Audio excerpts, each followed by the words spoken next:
Run from it, avoid it, dodge it, do whatever you can. It all comes the same. The rumor that has divided Magic fans since it popped up in March, April, the case for and against D'Angelo Russell on today's Locked On Magic.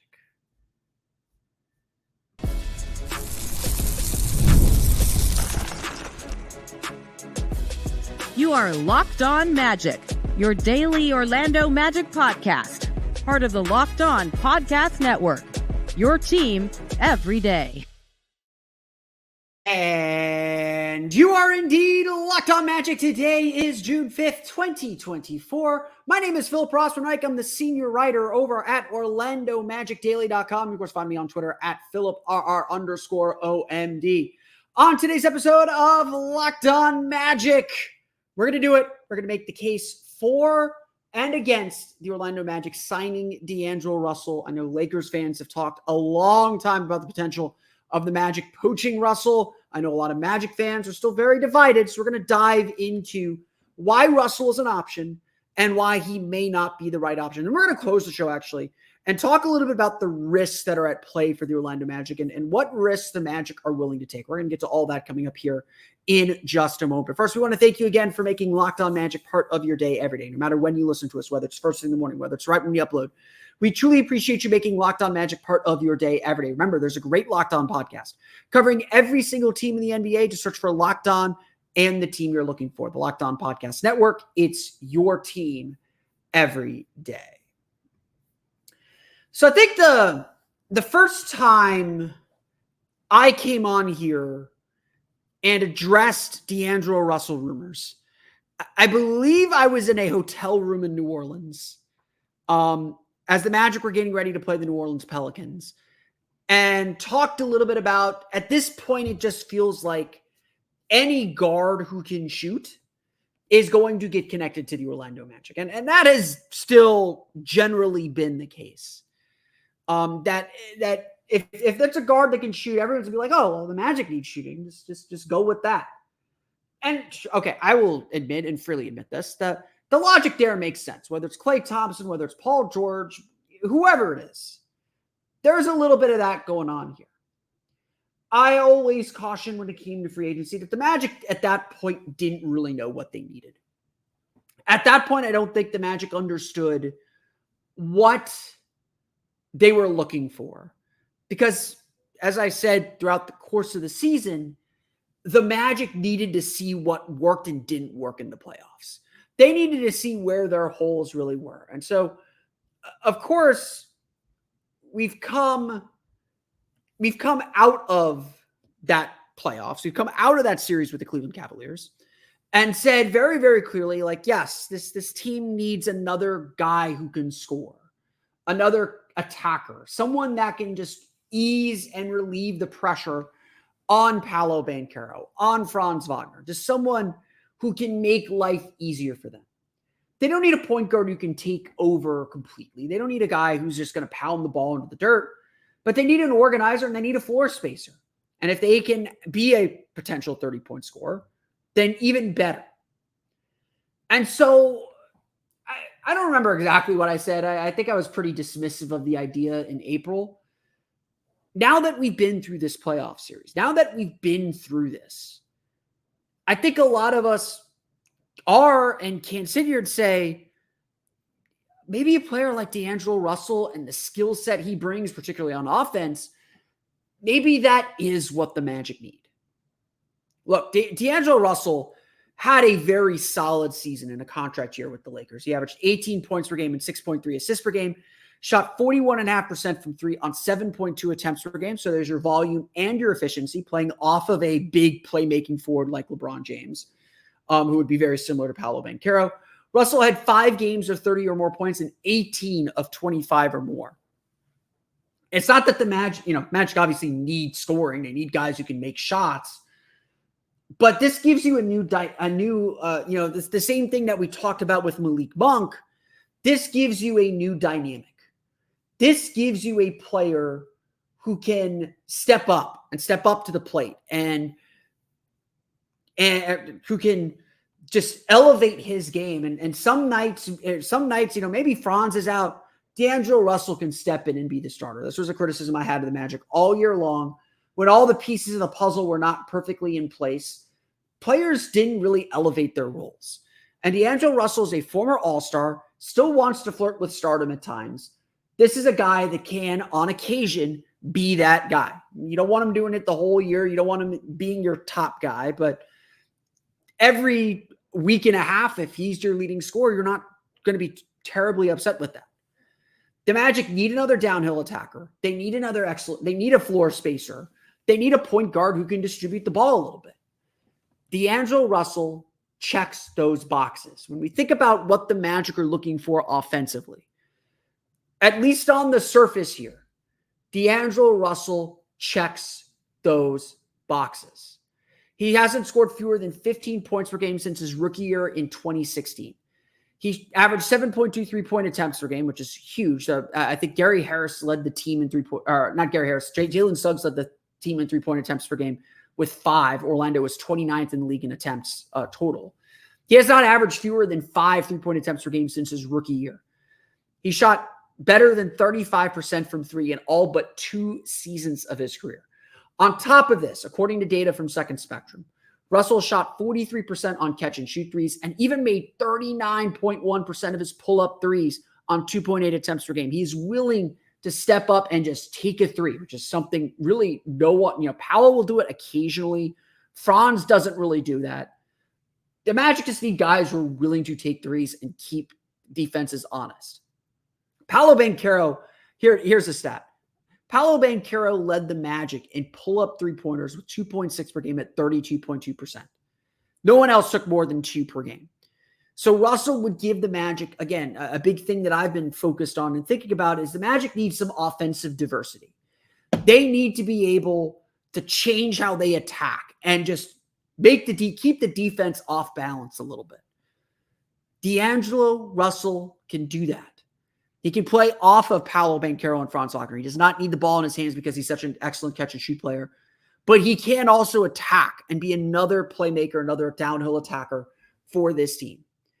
From a just very conceptual point, D'Angelo Russell fits the bill on offense. Everything we've talked about offensively that the Magic could need, D'Angelo Russell seems to do. And we'll get to the baggage. I'll get to the case why not. The people who are arguing that the Magic should chase D'Lo, they have a point. I'm not going to deny that. There are questions. We'll get to them. But they have a point. Because at the end of the day, the Magic need scorers. The Magic need guys who can put the ball in the basket. And yes, Russell struggled in the playoffs. We're going to talk about that in a bit.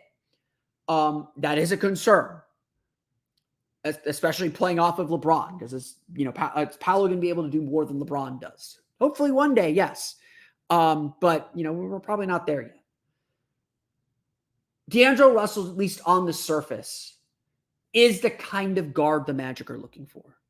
Not a point guard that's going to pound dirt and hold the ball too long, but someone who's not afraid to score and not afraid to take over. Someone who could play off the Magic stars and on occasion be a star on his own.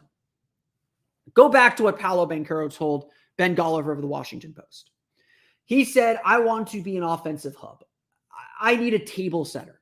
Someone's going to get the ball to me in easy spots. Someone's going to get me some easy baskets, but someone who can still also play off of me. That's essentially what Paolo was asking for and what Paolo is hoping the Magic add this offseason. And I think a lot of us feel the same way. I think a lot of us feel like the Magic don't need this ball-dominant figure, this ball-dominant point guard. A lot of us feel that the Magic don't need someone like that. They have a lot working for them. They need someone who can play off of those guys, and then when the matchup calls for it, be able to take over, be able to give this team an added element. It's why D'Angelo Russell and Malik Monk are probably ahead of Tyus Jones on the Magic's point guard wish list. It's why Anthony Simons is probably ahead of Tyus Jones on the offseason wish list. It's because this team does need a player who can elevate his game. And say what you want about D'Angelo Russell, he can do that. He's not afraid of big moments, not afraid of big shots, not afraid to shoot the ball. That's what he does. And that is something the Magic absolutely need. But, and there's always a but, it's no guarantee that that's what the Magic would get. And it's no guarantee that Russell is anything more, or that it's no guarantee that Russell is what we think he is. We're going to get to why D'Angelo Russell is not that answer coming up here in just a moment. But first, today's episode of Locked On Magic is brought to you by our friends at BetterHelp. We all carry around different stressors, big and small. It could be something little, like something going on, something like bugging you at work. It could be something big, like a big emotional issue that you're dealing with. We all carry it around, and keeping them bottled up is not going to help you. It's going to affect you negatively. It's going to make things worse. It could make you lash out at other people that don't deserve it. That happens to all of us. And look, it's okay to make mistakes. It's okay to sometimes let that bubble over. It happens. But therapy is a safe space to get these things off your chest before that happens and to figure out how to work through whatever is weighing you down. I am someone who's believed in therapy my entire life. It has helped me so much to just see my problems from a different perspective, to give me a different look, and frankly, just a safe place to bubble over sometimes, to let the pot, let the pot kind of boil over a little bit and just get it out of my system, just kind of flush the system. It's like a mental flush. It's helpful. Therapy can really, really help in a wide variety of ways. It's not just about dealing with anger or emotions. It's just having a friendly ear to listen. If you're thinking of starting therapy, give BetterHelp a try. It's entirely online, designed to be convenient, flexible, and suited to your schedule. Just fill out a brief questionnaire to get matched with a licensed therapist and switch therapists anytime for no additional charge. Get it off your chest with BetterHelp. Visit BetterHelp.com/LockedOnNBA today to get 10% off your first month. That's BetterHelp, HELP.com/LockedOnNBA.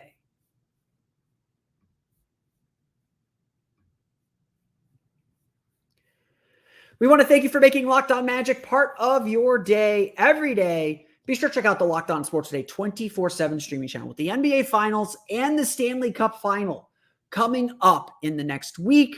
You've got to get ready for the championship trophies to be handed out. And the best place to do that, to get the local analysis of all the top sports stories of the day, whether it's Locked On Women's Basketball, whether it's Locked On Celtics, Locked On Mavericks, Locked On Panthers, or Locked On Oilers, Locked On Sports Today is going to bring it to you 24/7 on YouTube or the free Amazon Fire TV channels app. Check it out today to get the can't miss analysis, opinions, and news. Again, streaming 24/7 on YouTube or the free Amazon Fire TV channels app. That's part of the Locked On Podcast Network, your team every day. So anytime something feels too good to be true, the journalist in me always has to be a little bit skeptical. Like, nothing is ever a home run. And we're going to get to some of that and some of that debate and some of that, some of those questions coming up here in a minute too. But we have to start here. Yes, D'Angelo Russell checks off a lot of boxes in theory of what he can do and the kind of player he can be. In theory, he is an excellent off-ball point guard, excellent three-point shooter. All these things that it just feels like this is what the Magic need. But I think this has been the issue with Russell throughout his career. The idea of who D'Angelo Russell is never fully realized. He's never quite lived up to all the potential and all the promise that he shows. Yes, he will have good moments and have great seasons. It's not like he's a terrible player. I'm not sitting here saying he's a terrible player. But the idea of what he is doesn't always match up to the reality. And it even goes back to when he was with the Brooklyn Nets, led them to the playoffs in 2019, and didn't really perform well in the playoffs. And if you look at his playoff record, he has struggled in the playoffs. In pretty much his entire career. He struggled in Minnesota after he left Brooklyn. He struggled in Golden State after he left there. He's had his ups and downs with the Lakers, and it got worse in the playoffs. And look, at the end of the day, what we're talking about is the playoffs. The Magic need playoff performers. And yes, I know Franz Wagner struggled in the playoffs and especially struggled in Game 7. The Magic aren't giving up on a 21, 22-year-old in his first playoffs. The measure of Franz Wagner, the measure of what he gives you, and we'll talk about Franz probably next week. We'll do a big Franz episode.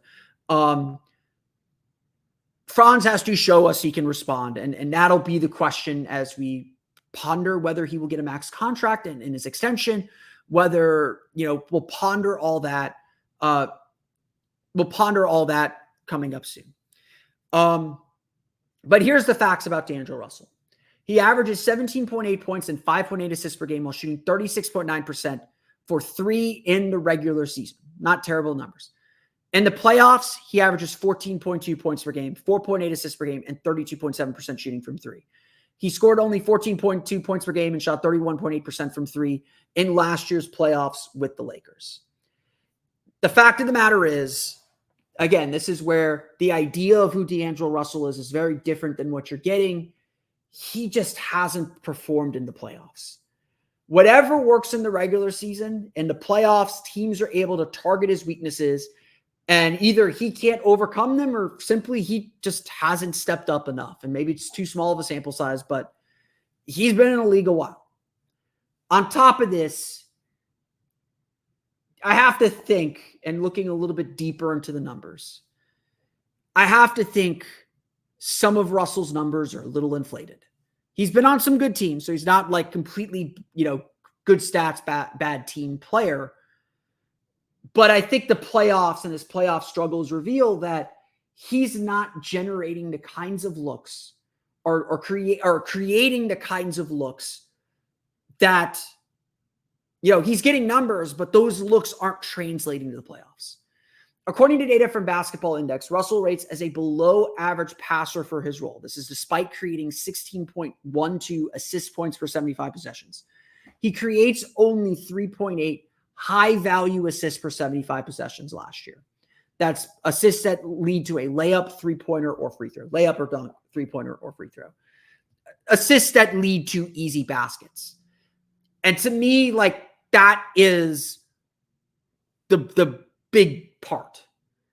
What the Magic are looking for in a point guard is someone to make Paolo Banchero's life easier, to get him an easy shot, to get him a ball in the dunker spot, to make Franz Wagner's shot a job easier, to get him an open 3 in rhythm. And so, yes, D'Angelo Russell's getting a lot of assists, but are they high-value assists? And again, they're not translating to the playoffs. This is no small thing. I don't want to overblow this because playoff performances are based off matchups and all that, but I don't think this is a small thing. It is fairly consistent over several playoff seasons that D'Angelo Russell does not meet his averages, does not rise to the occasion. And Russell has made big shots. He does the ice in his veins celebration. He kind of made that a thing in the NBA, I feel like. But he isn't showing up when it matters. And if I were the Magic, I'd be very careful about paying a player who does not show up in the playoffs. And I get it. I am going to probably advocate for Franz Wagner getting a max. I get that. Call me out of my hypocrisy on that. I think their situations are very different. D'Angelo Russell should be the veteran you're adding to stabilize this team, to stabilize this lineup, to stabilize this roster. And all the signs point to this guy just puts up numbers, and while those numbers are great and they would help this team a lot, those numbers don't equal winning. And then we have to get to the price. On top of this, D'Angelo Russell, not considered a good defender. Lakers were a good defensive team, so it's not like he can't fit into a good defensive team. But he is someone that teams target in the playoffs. And so you have to figure out how to play around that too. Then we get to the matter of price. Russell is opting out of a contract that's going to pay him, I believe, $18 million next season. He is obviously looking for more. And $18.7 million. There are some people that believe he is hunting for a contract in the $25 million range. If the Magic are going to make him a starter, that might be the range that he's hoping to get. I would say this. I'm not paying D'Angelo Russell $25 million. Even in this new cap environment, I'm not touching that. But he's going to get 20, 21. He's going to get 23. Like, if it's Malik Monk or D'Angelo Russell getting 23 million, go back and listen to my Malik Monk episode. I think I'd rather have Monk. I think I trust Monk to grow into a playoff performer and grow into a better playmaker, even at the Magic's slower pace, than Russell would. I don't think either are perfect answers. And I think that gets to one of frankly, not one of, that gets to the big question of the offseason.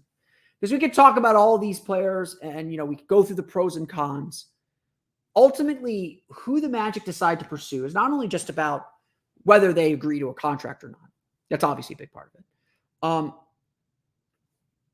Who the Magic ultimately decide to pursue comes down to what risk they're comfortable taking.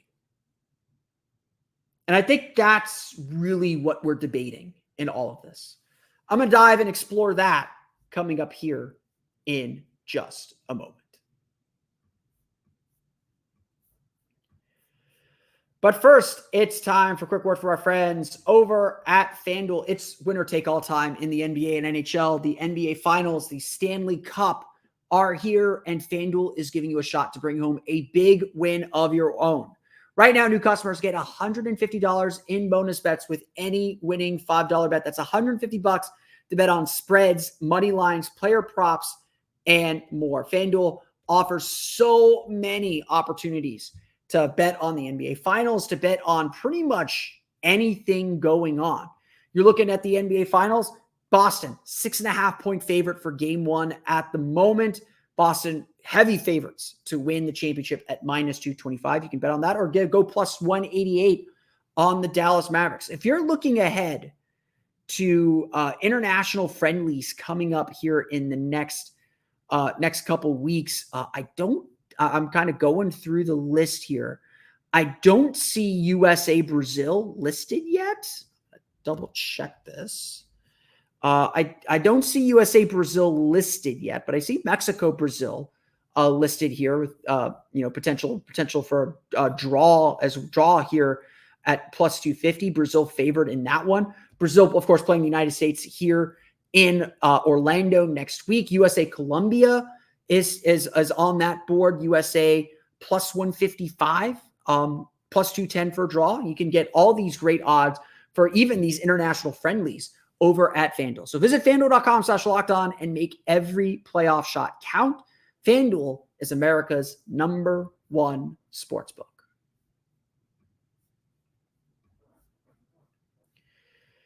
So we've gone through here on this show, and if you missed it, last week I did the case for and against Tyus Jones. The week before that, I did the case for and against Malik Monk. I'm hoping to do some more of these kind of deep dives into individual free agents. I'm trying to do one a week, trying to balance this out here a little bit over, we'll get deeper into free agency after the draft. Obviously, we'll get deeper into the draft week, but we're trying to balance everything out, do season recap, do draft, do free agency, all that stuff. We've done the 3 big point guard free agents though. And we did a whole episode actually on trading for Anthony Simons as well. So it's all there for you if you want to take a listen in our archives. And each time, we talked about these things, I think we're dancing around the issue. I think we're dancing around the real question of what the Magic are going to do. And it's clear to me, looking at all these options in front of them, that there is no perfect player. There is no perfect answer to what the Magic are looking for, to that very specific thing the Magic are looking for. There's no perfect answer to it. There's no perfect player. There's no point to that player and say, that's the guy we need. Don't bother with anybody else. We are having, and I see it among the fans, there are fan debates about Tyus Jones. There are fan debates about D'Angelo Russell. You could probably go into the comments, see the debate going on. I'm expecting this to, please be respectful if you're going to comment. Everyone's point is valid. There's a good case and a good case against signing D'Angelo Russell. I'm not going to sit here and deny that. I will say officially I'm against it. I think the playoff thing is a real thing and a real problem, and go get Anthony Simons if you're looking for that. I think Tyus Jones is probably a little too safe. But at the end of the day, like, this is the question. What are the Magic willing to risk? What part of their team are they willing to risk to get better offense, to get better shooting? In all instances, they're going to have to risk a little bit of their defense. They're going to have to risk that we're going to have to find a way to cover for a player defensively or integrate this player defensively in a way that he can be successful. Tyus Jones struggled mightily on defense with the Washington Wizards, which they all struggled, but they were worse with him on the floor. Not meaningfully better in Memphis, but he's been in a winning defensive team. But is he going to be a target in the playoffs? Is he going to be able to stand up in the playoffs? The Magic are playing for the playoffs now. So the Magic have to be thinking, how is this going to work in the playoffs? How is this guy going to perform in the playoffs? And there is, again, no clear-cut person, clear-cut guard, clear-cut player that just makes it all make sense. Everything is going to come with a risk. Every player the Magic might acquire is going to come with the chance that that player is not going to work out, or that player is not going to be the exact thing the Magic need. That is kind of the truth of it. Tyus Jones, Anthony Simons, Malik Monk, D'Angelo Russell are not good defenders. Again, it's going to be a real question of how much the Magic will sacrifice defensively, or how confident they are in their defense, in their ability to step up on defense. Is, going for a non-traditional point guard like Malik Monk, who's more of a shooter, who's never been a starter, by the way. He's always come off the bench. He's looking to be a starter. Is that going to work? Will the Magic get the playmaking that they need with a guy who's not a natural point guard? Is Tyus Jones too solid of a point guard in that he doesn't give you that elevated play? I do not envy Jeff Weltman in making these decisions. Criticize him all you want. I think he made the right call at the deadline, standing pat. I think the way the Magic finished the season vouches for that. I think he made the right decision betting on this team's chemistry. But now you're adding a new player to the mix, and you have to. That's the way of the world. Rebottling and repackaging the chemistry and the camaraderie that this team had last year is going to be impossible to do. But the Magic are going to have to try and find a way to get close to it. It's going to be different. There's going to be hiccups. There's going to be growing pains as they integrate new players. But how much can they upset that apple cart? How much do they know that this guy will fit in with what we're trying to do?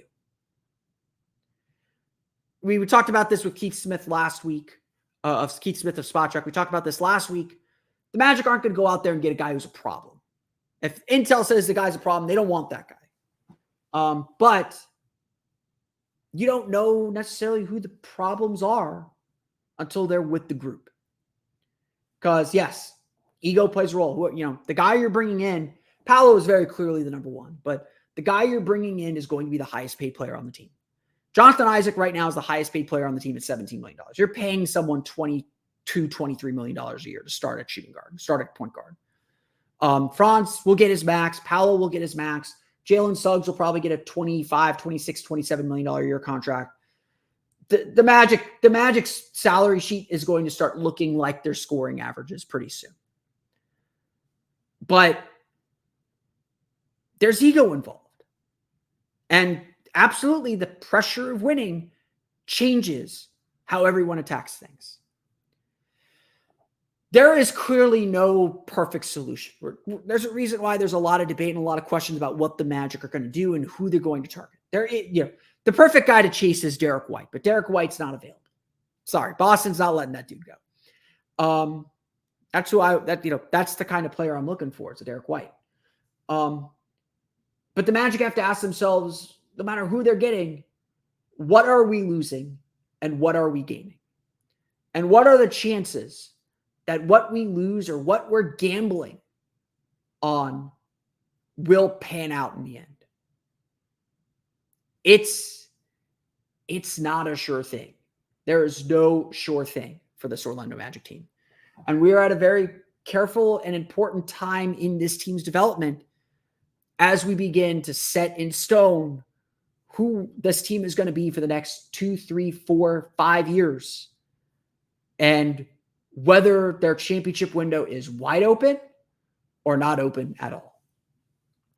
I want to thank you all again for listening to today's episode of Locked On Magic. Of course, find me on Twitter at @PhilipR_OMD. Subscribe to the podcast on Apple Podcasts, Stitcher, TuneIn, Himalaya, Google Play, Spotify, Odyssey, and all the Fun Style podcasts to your podcast enabling device. You can find us on YouTube as well. Just search for Locked On Magic.